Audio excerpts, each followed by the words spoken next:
Hello बच्चों। आ जाओ, देखो सुनो। तो पिछले वाली वीडियो में अपन ट्रिग्नोमेट्री की बात कर रहे थे ना। देखो सुनो, आ जाओ। तो उसी में हल्का सा थोड़ा सा कंटिन्यू करता हूँ, एक आध कुछ चीजें हैं बस, उसके बाद फिर नया टॉपिक पढ़ेंगे। आज हम इंटीग्रेशन सीखेंगे। इंटीग्रेशन कैसी होती है। इंटीग्रेशन बहुत टफ होती है यार, है ना। जो मैथमेटिक्स वाले बच्चे वो पढ़ेंगे 12वीं में। पर अपने लिए इंटीग्रेशन कोई खास वो नहीं है, अपन बस इंटीग्रेशन उतना पढ़ेंगे जितना अपने को जानना जरूरी है, ठीक है। अच्छा देखो, जरा ध्यान से देखो, सुनो। तो तुम्हें याद है ट्रिग्नोमेट्री में थोड़ा सा बात किया था अपन ने। तो ट्रिग्नोमेट्री में मैं बेटा तुमको थोड़ा सा और एक आधी बात बताता हूँ। ट्रिग्नोमेट्री क्या बताना था, सुनो जरा ध्यान से। तो बेटा जो एंगल होती है ना, जो एंगल होता है, एंगल की दो यूनिट्स होती हैं। एंगल की कितनी यूनिट होती हैं? दो यूनिट होती है। एक तो होती है डिग्री, एक होती है डिग्री, और एक होती है रेडियन। एक होती है रेडियन। तो अपने को डिग्री और रेडियन में अपने को रिलेशन पता होना चाहिए। क्या रिलेशन है? ये रिलेशन है। क्या क्या रिलेशन है? देखो सुनो। तो 360 degree is equal to 2 pi radian, is equal to 2 pi radian. इसका मतलब that is 1 degree is equal to 2 pi by 360 radian. 1 degree is equal to 2 pi by 360 radian. इसका मतलब कि 1 degree is equal to pi by 180 radian. इसका मतलब कि 1 degree is equal to pi by 180 radian. इसमें कोई परेशानी वाली बात नहीं। अब तुमसे मैं सिंपल सा एग्जांपल करवा लूँ। मैंने कहा कि convert convert 30 degree into radian. Convert 30 degree into radian. तो इसमें मेरे लिए कोई परेशानी वाली बात नहीं है, मैं जानता हूँ यार कैसे पाई बाय 180 से मल्टीप्लाई कर देंगे। तो क्या हुआ भाई, 30 इंटू पाई बाय 180 तो कितना है? 3 6 18, मतलब कि पाई बाय 6 रेडियन। कितना? Pi by 6 radian. तो अगर आपको कहीं कहीं पे अगर 30 डिग्री ना लिख के पाई बाय 6 रेडियन लिखा मिल जाए तो तुम समझ जाना कि वो किस एंगल की बात कर रहा है। 30 डिग्री के एंगल की बात कर रहा है। किसकी बात कर रहा है बेटा? 30 डिग्री के एंगल की बात कर रहा है। उसी प्रकार से अगर अपने को बोला जाए सवाल, क्या सवाल बोला जाए कि कन्वर्ट, क्या सवाल बोला जाए कि convert 60 degree into radian. Convert 60 degree into radian. चलो एक बार तुम खुद से ट्राई करो कितना आता है इसका आंसर। देखो सुनो, करा तुमने? देखो सुनो, आ जाओ। तो क्या करा तुमने भाई, इसको पाई बाय 180 से मल्टीप्लाई कर दो। तो 60 इंटू पाई बाय 1, आसान है ना, बिल्कुल आसान है ना। कितना आया? Pi by 3 radian. तो कर सकते हैं। इसी तरह से अगर रेडियन से अगर डिग्री में बनाना हो तो उल्टा, भाई एक radian is equal to 180 by pi. कितना? 180 बाय पाई डिग्री। तो कर सकते हो ना, उसमें कोई परेशानी तो नहीं है ना। अरे आराम से हो जाएगा कि नहीं हो जाएगा? पक्की बात एकदम, सोच ले। अच्छा भाई, बहुत बढ़िया। तो इतनी बात मुझे समझ आ गई। तो बेटा आज हमने बेसिकली बात करनी है आपके साथ इंटीग्रेशन की बात करनी है। किसकी बात करनी है? इंटीग्रेशन की बात करनी है, ठीक है। अच्छा भाई, इंटीग्रेशन की बात करनी है।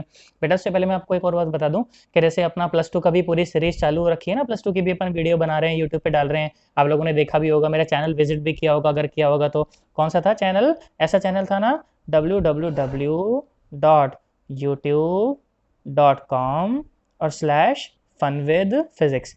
तो बेटा आप जानते हो, जैसे आप लोगों को तो बहुत आराम से सारे वीडियो कंटेंट वगैरह से मिल रहा है। आपके बहुत सारे दोस्त ऐसे होंगे जिनको शायद ये सब नहीं मिल पा रहा होगा। तो अगर आपके जो दोस्त हैं, अगर उनको ये सब नहीं मिल पा रहा है तो आप उन तक भी ये वीडियो शेयर कर सकते हो, ठीक है। आप उनको चैनल का लिंक भेज सकते हो, बाकी तो अपने आप देख लेंगे। +2 वाले बच्चे होंगे तो उनको सारा का सारा कंटेंट वहीं पे मिल जाएगा। +1 के लिए भी वहाँ पर मैंने सीरीज चलाई हुई है। पर अपना सिलेबस तो बड़ा फास्ट चल रहा है ना, वहाँ पर ये सब चीज़ें मैंने नहीं बता रखी हैं अभी भी, पर अपने को तो मिल रही हैं, है ना। तो अगर कोई और बच्चा अगर जो नहीं पढ़ पा रहा हो, उसको भी चाहिए हो, तो तुम उनको ये लिंक दे सकते हो ताकि वो बच्चा भी आराम से पढ़ पाए, ठीक है। अच्छा सुनो, आ जाओ ध्यान से देखो। तो अब आगे बढ़ते हैं जरा। तो इंटीग्रेशन की बात करते हैं बेटा। किसकी बात करते हैं? इंटीग्रेशन की। तो बेटा तुम्हें जैसे मैंने बताया था कि जैसे डिफरेंशिएशन होता है, डिफरेंशिएशन तोड़ने का नाम होता है। किसका नाम होता है? तोड़ने का। तो इंटीग्रेशन जो है ना, वो जोड़ना होता है। उसका मतलब क्या होता है? जोड़ना। तो सर जोड़ने के लिए सर हमारे पास पहले से समेशन है तो सही। सर आप देखो, जैसे मैंने आपको बोला कि मैंने कहा 1 2 3 4, ऐसे 10 तक के नंबरों का सम करना है। ऐसे क्या करना है? 10 तक के नंबरों का सम करना है। तो आप तो आराम से कर दोगे। कैसे लिखोगे? आप लिखोगे sum is equal to summation i is going from 1 to 10, और अंदर लिख दोगे आई। अंदर लिख दोगे आई। तुमने 10वीं में पढ़ा है ना ये। अब इसका क्या मतलब है जानते हो? इसका मतलब ये है कि आप क्या करो, पहले आई की जगह 1 रखो, रख दिया। फिर ये समेशन ये कहती है कि आप प्लस का निशान लगाओ। आप क्या करो? प्लस का निशान लगाओ। फिर आई की जगह पे 2 लिख दो। फिर समेशन कहती है कि फिर प्लस का निशान लगाओ। फिर आई की जगह 3 लिख दो। फिर समेशन कहती है फिर प्लस का निशान लगाओ। ऐसे करते करते 10 तक लिख दोगे तो सम आ जाएगा। तो सर जब आप कह रहे हो कि इंटीग्रेशन का मतलब जोड़ना होता है, तो जोड़ने के लिए तो हमारे पास समेशन है ना पहले से। मैं क्यों नया सीखूं इंटीग्रेशन? मैं क्यों अपना काम बढ़ाऊं? सर इसकी क्या जरूरत पड़ गई अपने को? मैंने कहा देख बेटा, जरूरत पड़ गई है। कैसे जरूरत पड़ गई? सुन। मैंने बोला कि फाइंड द सम, मैंने बोला find the sum of numbers from 1 to 2। क्या बोला, 1 से 2 तक के बीच के नंबरों का सम। सर ये कैसा सवाल है सर, 1 से 2 तक के बीच में कहाँ नंबर होते हैं? मैंने कहा देख, स्टेप मैं डिसाइड करूंगा। तो जो पहला वाला नंबर है ना, मैंने बोला पहला नंबर है 1, पहला नंबर है 1, बच्चे ने लिखा 1, लो मैं जोड़ दूंगा सर, क्या बात होगी इसके अंदर। मैंने बोला लिख दूसरा नंबर लिख, बच्चा बैठा दूसरा नंबर लिखने, मैंने बोला लिख दूसरा नंबर लिख। तो मैंने बोला हाँ, बच्चा बोला सर बोलो। मैंने कहा देख दूसरा नंबर ये है 1.00000000000000000000001। मैंने बोला ये है दूसरा नंबर। ये क्या है? बोला सर ये क्या बात है सर। बोला हाँ ये है दूसरा नंबर। फिर बोला सर अब चलो कोई बात नहीं सर, बोलो अब तीसरा नंबर बोलो। तो मैंने तीसरा नंबर बोला। क्या बोला तीसरा नंबर? 1 पॉइंट देख, 0.0000000000000000002। अब तो ध्यान से देख, तो ये अब 1 के बाद अभी 2 है, फिर ये 3 होगा, फिर ये 4 होगा, ऐसे सारे के सारे जीरो आगे के भरेंगे, फिर जाके 1 से लेकर 2 तक पहुंचोगे। तो 1 से लेकर 2 तक भाई साहब करोड़ों नंबर हो गए ये तो। अरे ये तो कितने नंबर हो गए? करोड़ों नंबर हो गए। तो जब स्टेप साइज बहुत ज्यादा छोटा हो जाता है ना, तब उस समय जोड़ना ऐसे भाई साहब समेशन से मुश्किल है, समेशन से जोड़ना पॉसिबल नहीं है, तो वहां पर इंटीग्रेशन लाया जाता है। तो ध्यान से देख, तो ये समेशन का निशान है ना, ये क्या होता है? समेशन का निशान होता है ना।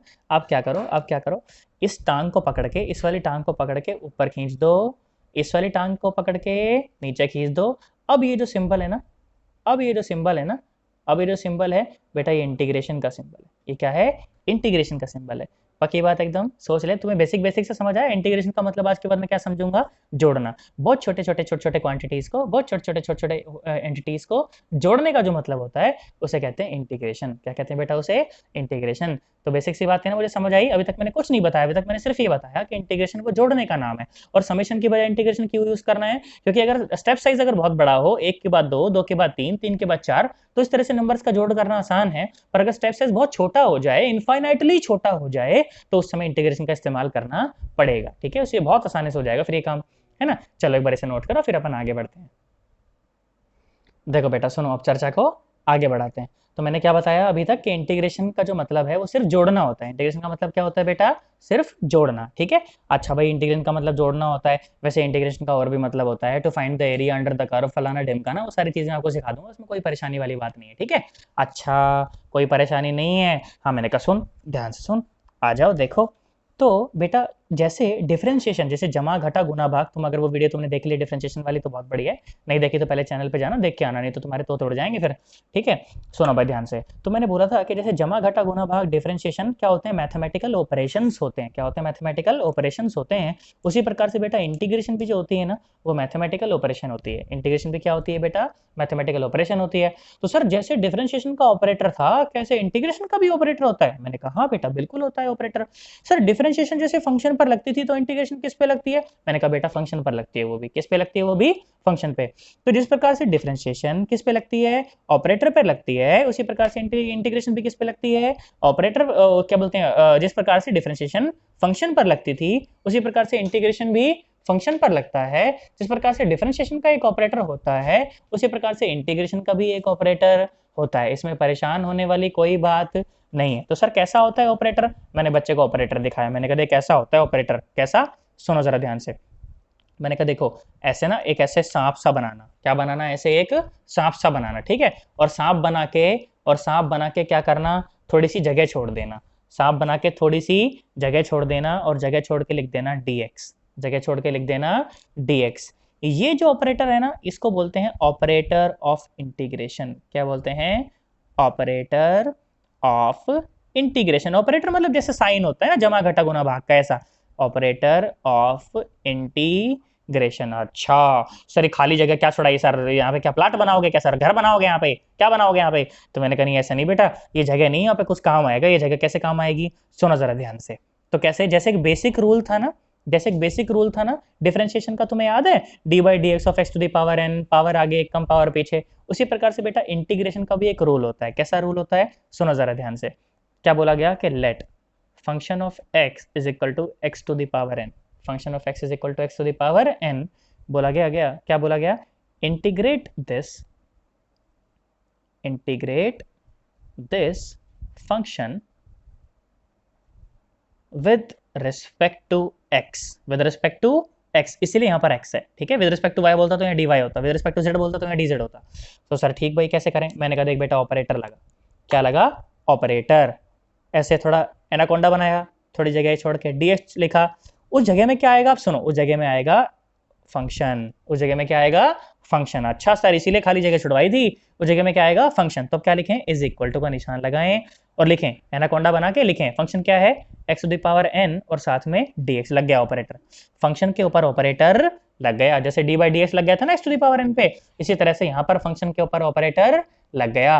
और फंक्शन के ऊपर अगर ऑपरेटर लग गया तो कुछ ना कुछ रिजल्ट तो देगा, है ना, कुछ ना कुछ रिजल्ट तो देगा भाई, फंक्शन के ऊपर ऑपरेटर लगाए तो कुछ ना कुछ रिजल्ट तो देगा। अच्छा रिजल्ट देगा, मैंने कहा रिजल्ट देगा, क्या रिजल्ट देगा, बोला ऐसा देख, ध्यान सुनो अब रिजल्ट सुनो, x to the power n plus one divide by n plus one, मतलब पावर जो भी हो ना उसमें एक जोड़ देना और जो आएगा उसी से डिवाइड कर देना, उसी से डिवाइड कर देना, हो गया इंटीग्रेशन। क्या हो गया, इंटीग्रेशन। सर ऐसे कैसे, मैंने कहा देख कैसे, तो सुनो, और साथ में क्या लिख देना, साथ में क्या लिख देना, मैंने बोला साथ में है ना एक सी लिख देना, साथ में क्या लिख देना, एक सी लिख देना।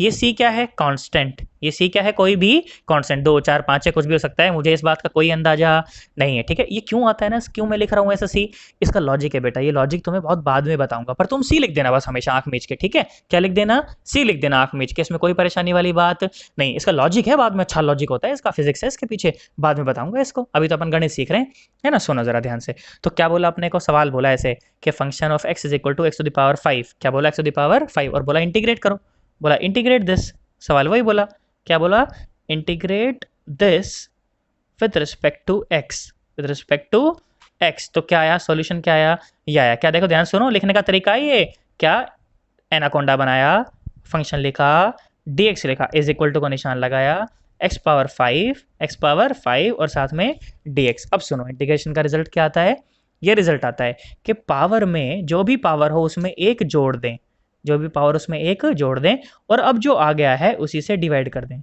उसी से डिवाइड कर दें, हो गया इंटीग्रेशन, हो गया इंटीग्रेशन। और बाद में क्या बताया कि साथ में ऐसे कुछ भी सी लिख दो, ये लिखना मैंडेटरी है अभी, ठीक है, ये लिखना मैंडेटरी है, क्यों लिखना मैंडेटरी है ये मैं तुम्हें बाद में बताऊंगा, पर अपनी को इतनी बात तो समझ आ गई ना, अभी अपन घबरा तो नहीं गए ना, अभी सोच लो एकदम 110% पक्की बात एकदम, कोई घबराहट तो नहीं मन के अंदर। और सुनो और सुनो और सुनो, ध्यान से देखो, तो मैंने बोला ये सवाल है, f of x is equal to x to the power 9, x to the power 9, बोला इंटीग्रेट करो, बोला क्या करो, इंटीग्रेट करो। तो मैंने करा देख ऐसे इंटीग्रेशन का साइन लगाया, f of x d x is equal to integration x power 9 और डी एक्स, एक्स पावर 9 और डी एक्स। तो क्या करें, पावर में एक जोड़ दें और उसी से नीचे डिवाइड कर दें और साथ में ऐसे कुछ भी सी लिख दें, मेरा काम हो गया। अरे मेरा काम हो गया, इसमें कोई परेशान होने वाली बात नहीं है, पक्की बात है एकदम, सोच ले। अच्छा ऐसा होता है, अच्छा मैंने कहा सुनो और करते हैं, देखो सवाल और 2 4 बातें इससे तुम्हें पता चलेंगी। क्या बातें पता चलेंगी, ध्यान से देखो, तुम्हें याद है उस टाइम पे मैंने बोला था कि कांस्टेंट का डिफरेंशिएशन 0 होता है, कांस्टेंट का डिफरेंशिएशन क्या होता है, 0, है ना। पर ध्यान से देखो यहाँ पर कांस्टेंट का इंटीग्रेशन कुछ और होता है ना। अब तुम्हें देखो बेसिक फॉर्मूला से समझाता हूँ ताकि तुम्हें समझ आए भाई, बस समझ तो आना चाहिए ना, थोड़ी रट लेंगे।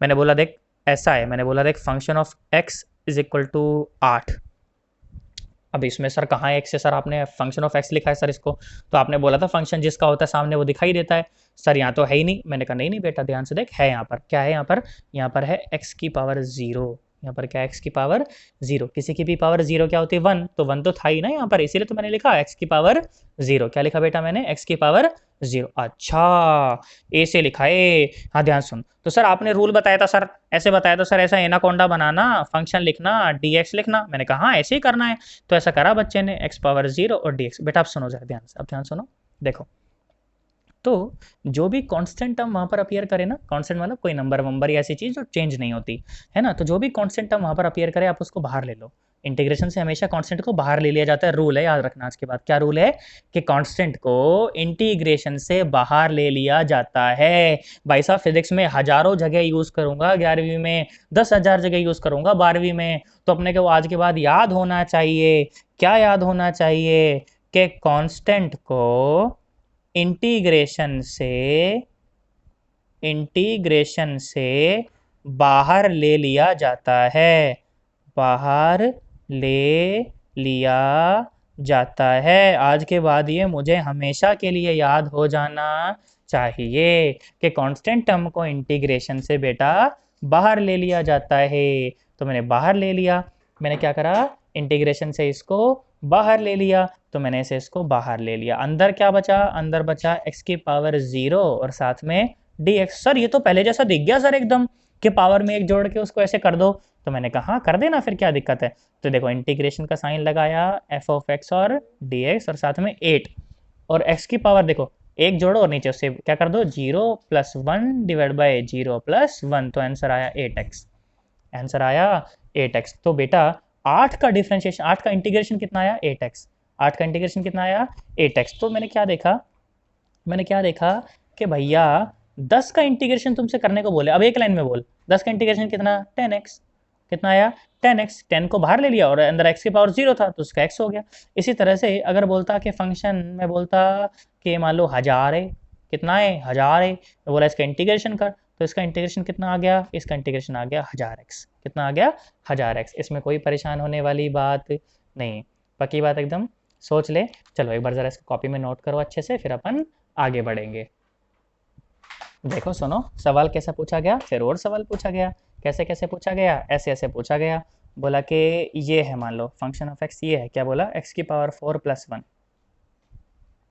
एक्स की पावर 4 + 1, तो क्या बोला इंटीग्रेशन करो। तो मैंने कहा देख इंटीग्रेशन का साइन लगाया, क्या करा सामने एक्स पावर 4 + 1 और साथ में dx है ना। अब अंदर अंदर अलग अलग इंटीग्रेशन कर देंगे उसका, है ना। तो एक्स पावर 4 का इंटीग्रेशन प्लस ऐसे 1 का इंटीग्रेशन, ऐसे ही तो है भाई। ये साइन की वजह जैसे तुमको डिफरेंशिएशन में भी समझाया था, अगर यहाँ पे 2 3 4 होता तो 2 3 4 सबसे मल्टीप्लाई हो जाता ना, तो वही करा है मैंने, है ना। देखो एक्स पावर 4 का इंटीग्रेशन क्या हुआ, एक्स पावर 5/5 है ना, पावर में एक जोड़ा उसी साइड नीचे डिवाइड कर दिया, और 1 का इंटीग्रेशन एक्स, 1 का इंटीग्रेशन एक्स, तो मेरा आंसर आ गया। उसमें परेशान होने की कोई आवश्यकता नहीं है। और सुनो, और सुनो सन्नाटों, प्यारे सन्नाटों, आओ देखो। तो आया एक्स की पावर 4 + 3x² + 8x + 1, बोलो डिफरेंशियल इंटीग्रेशन करो इसका, क्या करो इसका इंटीग्रेशन करो। तो इंटीग्रेशन का साइन लगाया, एफ ऑफ एक्स लिखा, dx लिखा, integration x power 4 + 3x² + 8x + 1 और साथ में dx, और साथ में dx। ध्यान से सुनो, ध्यान से सुनो। तो कैसे इंटीग्रेशन होगा इसका, सुनो। तो क्या करें, सबका अलग अलग इंटीग्रेशन कर दें। Integration x power 4 dx plus integration 3x² dx plus integration 8x dx plus integration 1 into dx। बोलो तुम कर सकते हो कि नहीं कर सकते। हाँ भाई कर सकते हैं, इतने पागल थोड़ी हम। ध्यान से देखो, तो क्या है x पावर 5/5 प्लस 3 तो बाहर आ गया, और x पावर 3/3 प्लस 8 तो बाहर आ गया, और x का x²/2 1 तो बाहर आ गया, और dx का x, dx का x। मैं तो कहता हूँ ऐसे आज के बाद ऐसे याद कर ले, dx का इंटीग्रेशन कितना x, कोई परेशान होने वाली बात नहीं, पक्की बात एकदम। तो इस तरह का सवाल में लगे तो कर दोगे ना, घबरा तो नहीं जाओगे बिल्कुल भी, सोच लो, एकदम पक्की बात है। चलो भाई, अच्छा तो ऐसे ऐसे होता है। अच्छा भाई बहुत बढ़िया। अब तुम्हें और बातें बताता हूँ, सुनो जरा, अच्छी अच्छी बातें करते हैं बेटा। इंटीग्रेशन और डिफरेंशिएशन जो होते हैं ना, वो बेटा एक दूसरे के उल्टे होते हैं। क्या होते हैं, एक दूसरे के उल्टे होते हैं, है ना। मैंने क्या बोला, इंटीग्रेशन, इंटीग्रेशन और डिफरेंशिएशन, क्या बोला मैंने, क्या बोला, क्या बोला, एक दूसरे के उल्टे होते हैं, उल्टे होते हैं। अच्छा, डिफरेंशिएशन और इंटीग्रेशन एक दूसरे के उल्टे होते हैं। सर ऐसे कैसे समझूं मैं, ऐसे कैसे समझूं। देख सुन जरा ध्यान से, अब समझ आएगा। कैसे समझ आएगा, ऐसे बेटा, जानते हो इंटीग्रेशन जो है ना वो बहुत ज़्यादा डिफिकल्ट है। तुम्हें याद है कितने गंदे गंदे फंक्शन दिए थे मैंने तुम्हें, और उसका डिफरेंशिएशन मैंने तुम्हें सॉल्व कराया था, क्योंकि कुछ रूल होते थे हमारे पास, set of rule, defined rule होते थे। बेटा जानते हो इंटीग्रेशन में ऐसा कोई set of rule, defined rule नहीं होता। मतलब डिफाइंड रूल तो होते हैं, पर एक्चुअली उनका जो एप्लीकेशन है ना वो बहुत टेढ़ा हो जाता है यार। कैसा हो जाता है, बहुत ज़्यादा टेढ़ा हो जाता है। तो इंटीग्रेशन करना वाकई में एक बहुत खतरनाक काम है, तुम समझो। इंटीग्रेशन करना वाकई में एक बहुत खतरनाक काम है, पर उस खतरनाक काम को हम बहुत थोड़ा स्मार्टली हैंडल कर लेंगे। कैसे कर लेंगे, हम थोड़ा सा स्मार्टली हैंडल करेंगे, ठीक है। उसके पहले मैं तुम्हें देखो कुछ फॉर्मूलेस तुमको दिखाता हूँ, जरा ध्यान से देखो, ध्यान से देखो, ध्यान से देखो। तो देखो डिफरेंशिएशन की जब मैं तुमसे बात कर रहा था, किसकी बात कर रहा था, डिफरेंशिएशन की जब बात कर रहा था, तो तुम्हें याद है, तुम्हें याद है बेटा, मैंने लिखा था कि साइन एक्स का जो डिफरेंशिएशन होता था वो होता था कॉस एक्स, वो होता था कॉस एक्स। और cos x का जो डिफरेंशिएशन होता था वो होता था sin x माइनस का, है ना, माइनस का sin x। उसी प्रकार से जो tan x का डिफरेंशिएशन होता था वो होता था secant स्क्वायर x। कितना होता था? secant square x। और जो cot x का जो डिफरेंशिएशन होता था वो होता था माइनस cosecant स्क्वायर x। क्या होता था? Minus cosecant square x। इसी तरह से जो secant x का डिफरेंशिएशन होता था वो होता था secant x into tan x। इसी प्रकार से जो cosecant x का डिफरेंशिएशन होता था वो था minus cosecant x into cot x। बेटा अगर तुम्हें ये याद नहीं है ना बेटा, ये याद कर लो, बिना इसके तुम्हारा काम चलने वाला नहीं है, मैं तुम्हें पहले बता रहा हूँ यार, ठीक है? बाद में ये मत बोलना सर आपने तो बताया ही नहीं कि इतना इंपॉर्टेंट है, नहीं तो हम कर लेते। पहले ही कह रहा हूँ इसको बहुत ज़्यादा इंपॉर्टेंट है, इसको नोट कर लो यार, नहीं तो गड़बड़ा जाएगा मामला। फिजिक्स में बता रहा हूँ मैं, कुछ समझ नहीं आएगा। और उसके बाद अब सुनो बेटा, जो इंटीग्रेशन है ना वो बिल्कुल इसका उल्टा है। इंटीग्रेशन बिल्कुल इसका उल्टा। ध्यान सुन ध्यान सुन ध्यान सुन, देख ध्यान से देख एक बार। तो sin x का डिफरेंशिएशन cos x, मतलब कि sin x को तोड़ के पहुंचे cos x तक। या डिफरेंशिएशन का क्या मतलब होता है? तोड़ना। तो sin x को तोड़ के पहुंचे cos x तक, तो जब cos x को जोड़ोगे तो कहां पहुंचोगे? sin x तक। cos x को जोड़ोगे तो बेटा कहां पहुंचोगे? sin x तक। इसका मतलब कि cos x का जो इंटीग्रेशन है वो क्या आएगा? sin x। उसी प्रकार से जब आप sin x को जोड़ोगे तो कहां, इस माइनस के साइन को उधर भेज दो ना, माइनस का साइन यार, माइनस साइन को उधर भेज दे यार। तो sin x को जब जोड़ोगे तो कहां पहुंचोगे? माइनस cos x तक। इसका मतलब कि sin x का जो इंटीग्रेशन है वो है माइनस cos x। क्या है वो? Minus cos x। इसमें परेशान होने की कोई बात नहीं। इसी प्रकार से जब आप secant स्क्वायर x को जोड़ोगे तो आप पहुंचोगे tan x तक। कहां पहुंचोगे? tan x तक। उसी प्रकार से जब आप cosecant स्क्वायर x को जोड़ोगे तो आप पहुंचोगे माइनस cot x तक। कहां पहुंचोगे बेटा? माइनस cot x तक। फॉर्मूले हैं भैया, मेरा कुछ नहीं है उसके अंदर, घर का कुछ नहीं है इसके अंदर, मेरा तुमको याद करने पड़ेंगे भाई साहब, गणित है ये, ठीक है? ध्यान से देखो। उसी प्रकार से जब आप secant x into tan x को जब जोड़ोगे तो पहुंचोगे आप secant x तक। कहां पहुंचोगे? secant x तक। उसी प्रकार से जब आप cosecant x into cot x को जोड़ोगे तो आप पहुंचोगे माइनस cosecant x तक। मैं तो कहता हूं इनमें से सारे याद मत कर भाई साहब, शुरू के जरूर याद कर ले कि cos x का इंटीग्रेशन sin x होता है, पर cos x का डिफरेंशिएशन माइनस sin x होता है। बच्चा इन चारों में भाई साहब हमेशा गंदे ढंग से कंफ्यूज रहता है, ठीक है? तो मैं तो कहता हूँ कोई भी दो याद कर ले, या तो दो डिफरेंशिएशन के याद कर ले या दो इंटीग्रेशन के याद कर ले, तो बाकी दो उसके उल्टे हैं, तुझे याद रह जाएंगे। अगर तुझे पता है कि sin x का डिफरेंशिएशन cos x है तो भैया sin x का इंटीग्रेशन माइनस cos x है। अगर cos x का डिफरेंशिएशन माइनस sin x है ना बेटा, तो cos x का जो इंटीग्रेशन है वो है sin x, वो है बेटा sin x। क्या तुम्हें बात समझ आ गई है? तुम्हारे मन में किसी तरह की शंका तो नहीं है?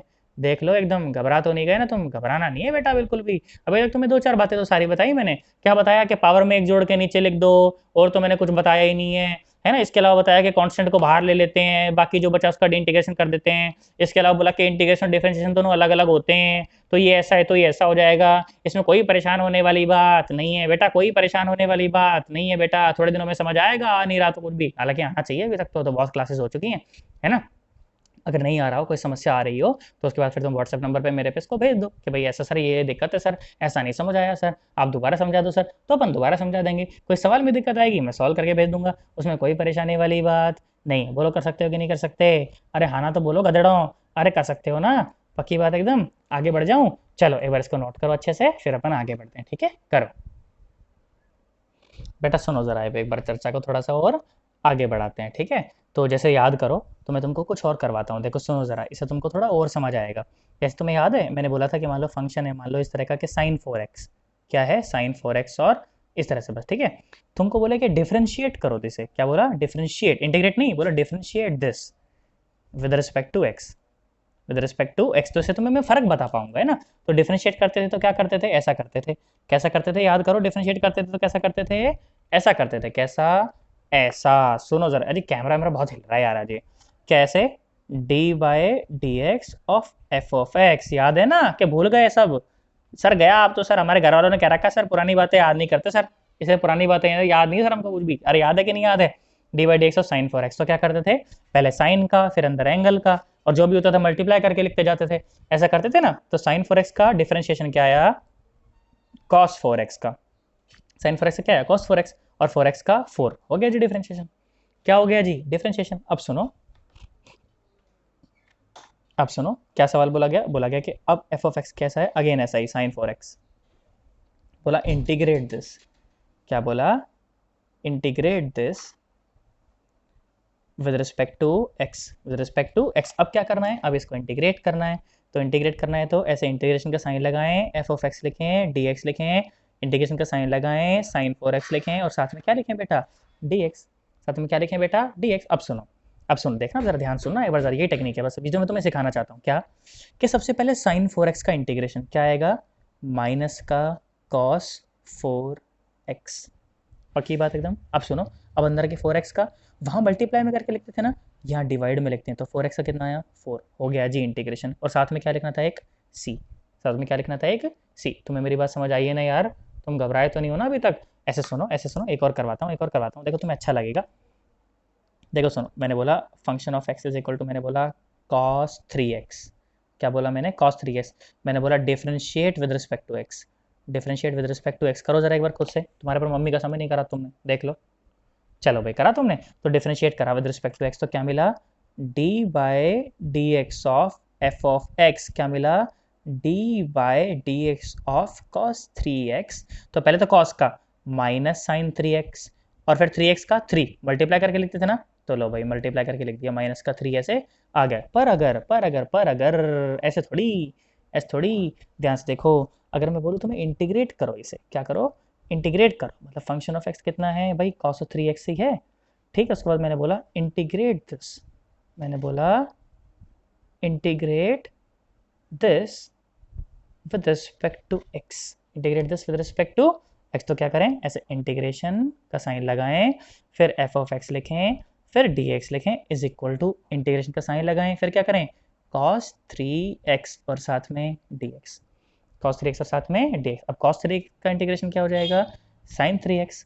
क्या हो जाएगा, sin 3x, और अब डिवाइडेड में कितना, 3, और साथ में एक c, साथ में एक c। That's how you do the integration, that's how you do the integration. इसमें परेशान होने की कोई आवश्यकता नहीं है। अब बेटा सुनो, अब मैं तुम्हें और बातें बताता हूँ किस तरह से। जैसे तुम्हें याद है मैंने बोला था e to the power x की कहानी सुनाई थी तुम्हें, कि भाई e to the power x का कुछ भी बिगाड़ लो, उसका कुछ भी इंटीग्रेशन कर लो, उसका कुछ भी डिफरेंशिएशन कर लो, उसका कुछ भी बिगड़ने वाला नहीं है। मतलब कि अगर फंक्शन ऑफ x अगर ऐसा हो, कैसा, e to the power x, e to the power x, तुम्हें बोला इसे इंटीग्रेट करो, तो integration f of x d x कितना हो जाएगा बेटा, e to the power x ही रहेगा। क्या रहेगा, e to the power x ही रहेगा। पर अगर ऐसा हो तो बोले function of x is equal to e to the power 4x। क्या बोले, और साथ में क्या आ जाएगा, एक c, है ना। बोले ऐसा है 4x है, तो बोले इंटीग्रेशन करो, तो इंटीग्रेशन कर दो ना, उसमें क्या परेशानी है।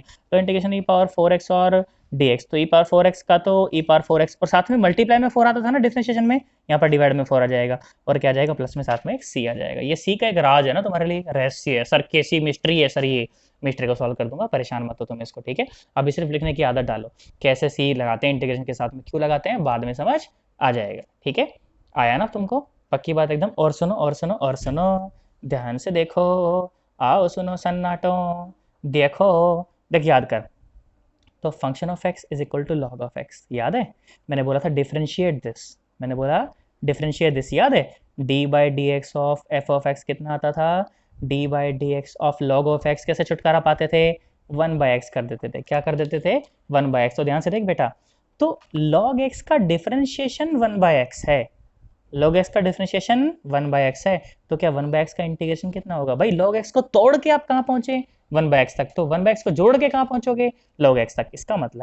इसका मतलब कि तुमसे बोला जाए कि फंक्शन ऑफ एक्स ऐसा है, 1 बाई एक्स है, बोले इसे इंटीग्रेट करो, बोले इसे क्या करो, इंटीग्रेट करो। तो इंटीग्रेट करेंगे तो क्या होगा, इंटीग्रेशन एफ ऑफ एक्स और डी एक्स, और इंटीग्रेशन 1 बाई एक्स और डी एक्स, और ये क्या हो जाएगा, log ऑफ एक्स प्लस में सी, प्लस में सी।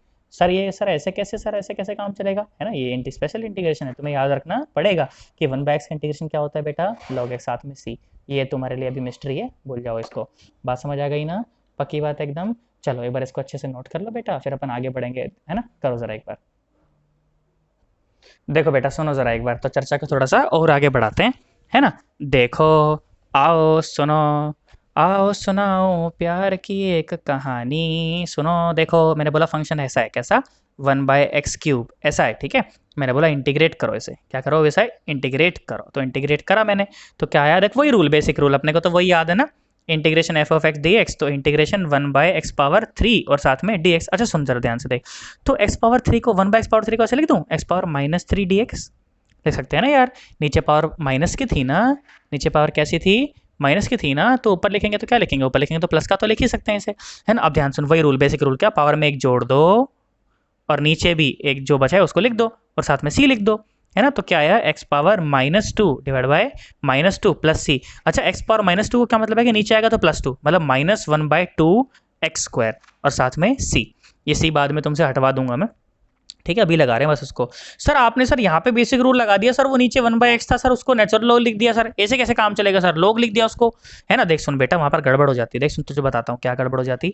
मैंने बोला था मान ले एफ ऑफ एक्स अगर ऐसा था, मान ले 1/x था, ठीक है, तो अब इसे इंटीग्रेट करते, मान लो f of x d x आता, ठीक है, तो क्या करते ये 1/x आता डी एक्स आता, सर लगाओ ना सर, बेसिक रूल लगाओ ना। तो मैंने बेसिक रूल लगाया, पावर -1 आता डी एक्स आता, अब क्या लिख, देख सुन, -1 + 1 डिवाइड बाय -1 + 1, यही तो आता। अब देख सुन, एक्स पावर 0 को जस्टिफाइड है, कोई बात नहीं, इधर नीचे भी तो 0 हो गया यार ये। अब समथिंग डिवाइड बाय 0 तो नॉट डिफाइन हो जाता है ना, क्या हो जाता है, नॉट डिफाइन हो जाता है ना, इंटीग्रेट करके कभी भी नॉट डिफाइंड नहीं आता सन्नाटो, ठीक है। इसीलिए क्या बोला मैंने कि 1/x जो है वो एक स्पेशल इंटीग्रेशन है, वो क्या है, एक स्पेशल इंटीग्रेशन है, और उसका जो रिजल्ट आता है उसको बोल दिया गया, क्या बोल दिया गया, natural log of x plus C. Sir log of C, हाँ नेचुरल लॉग ऑफ सी बोल ले, सी बोल नेचुरल, वैसे लॉग बोल ले, कोई दिक्कत वाली बात नहीं उसमें, ठीक है। तो ये बात हो गई, तुम्हें समझ आया क्यों मैंने इसमें बेसिक रूल नहीं लगाया था, इसीलिए लगाया था यार, क्योंकि नॉट डिफाइंड हो रहा था वो। अरे यार हाँ ना तो बोल दे यार, पक्की बात एकदम, सोच ले, कोई घबराहट तो नहीं है। अब ध्यान सुनो बेटा, अब तुम्हें वापस से मैं उसी बात के ऊपर लेकर जाता हूँ कि बेटा इंटीग्रेशन जो होती है ना वो वाकई में बहुत टफ होती है, और बेसिक इंटीग्रेशन से तो कोई दिक्कत नहीं है, तो बिल्कुल डिफरेंशिएशन जैसा ही है। तो कई बार क्या होगा कि तुम्हारे लिए फंक्शन का डिफरेंशिएशन करना आसान होगा और इंटीग्रेशन करना मुश्किल होगा। अब सुनो, जैसे फॉर एग्जांपल मैं तुम्हें एक सवाल देता हूँ, सवाल दिया गया तुम्हें पेपर में, और याद रखना पहली बात कि तुम्हारा जो पेपर होने वाला है वो ऑब्जेक्टिव पेपर होने वाला है। कैसा पेपर होने वाला है, ऑब्जेक्टिव। सर सब्जेक्टिव में नहीं पूछेगा क्या इंटीग्रेशन, हाँ पूछेगा ना, 12वीं में पूछेगा, 12वीं में मैथ्स में पूछेगा, वो तुमको मैथ वाले सर सिखाएंगे, अपना उससे कोई लेना देना नहीं है। मेरे को तो तुम्हें फिजिक्स समझ आया, तुम्हें इतनी इंटीग्रेशन सिखानी है बस, ठीक है। तो सवाल क्या बोला गया तुम्हें पेपर में, सवाल ये बोला गया कि भाई साहब फंक्शन जो है ना वो ये है, क्या है बोला, ये तुमको बोला गया कि इवेल्युएट दिस, ऐसा बोला गया तुमको, क्या बोला गया, इवेल्युएट इंटीग्रेशन 1/ax+b dx। मैं अब सर मैंने सवाल दे दिया, बच्चा बोला सर आपने, सर ये हमको करना ही नहीं सिखाया सर, ऐसे कैसे हो गया। और नीचे 4 ऑप्शन दे दिए तुमको, क्या ऑप्शन दिए, बोला कि ये आंसर आएगा, बोला ऑप्शन करके क्या आंसर आना चाहिए, बोला क्या पता ये आंसर आ जाए, बोला log ऑफ ax+b ऐसा आ जाए, है ना, प्लस सी ऐसा बोल दिया। अब नीचे ऑप्शन दे रखे हैं ऐसे तुमको, ठीक है, बी ऑप्शन दिया तुमको log ऑफ x², है ना, ऐसे तीसरा ऑप्शन दिया, वैसे कुछ भी रफ लिखना हो, ऐसा कुछ भी, ठीक है, 1/a और log ऑफ ax+b+c, और ये डी ऑप्शन आया तुमको 1/2 log ऑफ ax+b, ठीक है। बोला कि बताओ इंटीग्रेशन करके इन चारों में से क्या आंसर आएगा। अब तू ध्यान से सुन जरा, तो देख इसका इंटीग्रेशन करना, हाँ मैंने तुझे नहीं सिखाया, मैं ये बात मानता हूँ, बिल्कुल नहीं सिखाया, सिखाने की जरूरत भी नहीं है मुझे। तो ध्यान सुन, तो इंटीग्रेशन करके जब इन चारों में से कोई आंसर है, मतलब कि इसको जब फंक्शन को जोड़ोगे तुम, जब इस फंक्शन को जोड़ोगे तो जोड़ने के बाद इन चारों में से एक ऑप्शन आएगा, तो मतलब इन चारों को तोड़ के देख लो ना यार, इन चारों को क्या करके देख लो, तोड़ के देख लो, जो मैच कर जाए वही तुम्हारा आंसर है। मतलब कि इसका मतलब कि इन चारों को क्या करके देख लो, डिफरेंशिएट करके देख लो, इन चारों को क्या करके देख लो, डिफरेंशिएट करके देख लो, जो मैच कर जाए वो तुम्हारा आंसर है। क्या तुम्हें लॉजिक समझ आया। अगर इंटीग्रेशन नहीं करना हो पा रहा है तो चारों का डिफरेंशिएट करके देख लो, जो तुम्हारा एफ ऑफ एक्स से मैच कर जाए, जो तुम्हारा एफ ऑफ एक्स से मैच कर जाए वही तुम्हारा आंसर है। जैसे कि मुझे तो पता है, मैंने खुद लिखा है कि सी तुम्हारा आंसर है। कैसे मुझे पता है सी, तो देख इसको डिफरेंशिएट करके देख, मान लो कि तुम्हारा फंक्शन ये है, क्या फंक्शन है, 1/a natural log of ax+b, है ना, ये तुम्हारा क्या है, फंक्शन है। मैंने बोला इसको डिफरेंशिएट कर, तो देख तूने इसको डिफरेंशिएट किया तो d/dx of f of x, है ना, 1/a तो कांस्टेंट है, इसका तो डिफरेंशिएशन नहीं होगा। इसका लॉग का क्या हो जाएगा, 1/ax+b, और फिर ax+b का क्या हो जाएगा a, देख a ने a को मार दिया तो क्या आया 1/a ए एक्स प्लस बी। देख ध्यान से देख, क्या यही एफ ऑफ एक्स है क्या? हाँ, तो उसका मतलब क्या ऑप्शन सही हो जाता? सी। तो उसका मतलब मैंने देख सुन, इंटीग्रेशन मैंने देख कैलकुलेट भी नहीं किया, स्टिल मैंने आंसर मार्क कर दिया है ना। मुझे पता चल गया कि यही उसका आंसर है। मैंने इंटीग्रेशन सॉल्व भी नहीं किया, मैंने तो बस इसको डिफरेंशिएट किया, डिफरेंशिएट करके ये वापस आ गया। तो इंटीग्रेशन को बिना सॉल्व किए कैसे आंसर मार्क करते हैं, ये टेक्निक है कि चारों ऑप्शन का क्या करके देख लो, डिफरेंशिएट करके देख लो। मैं बार बार बोल रहा हूँ कि इंटीग्रेशन को बिना सॉल्व किए भी सॉल्व किया जा सकता है। आप क्या करें, चारों ऑप्शन को डिफरेंशिएट करके देख लें, जो आपके ऑप्शन से मैच कर जाए वही आपका आंसर हो जाएगा, वही आपका आंसर हो जाएगा। ये बहुत इंपॉर्टेंट टेक्निक है। तुम्हारे पेपर में, जब तुम्हारा 4 तारीख को पेपर होगा, एक सवाल तुम्हें पक्का इस प्रकार का मिलेगा कि गंदा सा इंटीग्रेशन दिया रहेगा, तुम्हें बोला रहेगा बताओ इसका इंटीग्रेशन करो। तो बेटा उस समय में क्या करें, चारों का ऑप्शन का इंटीग्रेशन करने के बजाय चारों ऑप्शन का क्या कर लें, डिफरेंशिएट करके देख लें, और तुम्हारा आंसर आ जाएगा। इसमें कोई परेशानी वाली बात नहीं है, पक्की बात एकदम, सोच लो। चलो बेटा, तो मैं वीडियो को भी यहीं पर वाइंड अप कर रहा हूँ, अगली बार मिलेंगे। तो अभी जो मैंने तुमको इंटीग्रेशन सिखाया ना, ये इंटीग्रेशन था इनडेफिनेट इंटीग्रेशन। क्या था ये? Indefinite integration. अगली बार जब हम पढ़ेंगे तो हम पढ़ेंगे डेफिनेट इंटीग्रेशन। क्या पढ़ेंगे बेटा? Definite integration. फिर तुम्हें समझ आएगा कि ये सी का राज क्या है वहां पर, ठीक है। चलो एक बार तो इसको यहाँ पे ऐसे नोट कर लो, अच्छे से सॉल्व करके देखना। ये जो सवाल मैंने तुमको कराया एक बार खुद से करके देखना। फिर अपन मिलते हैं अगली वीडियो में, ठीक है। Bye bye, Tata.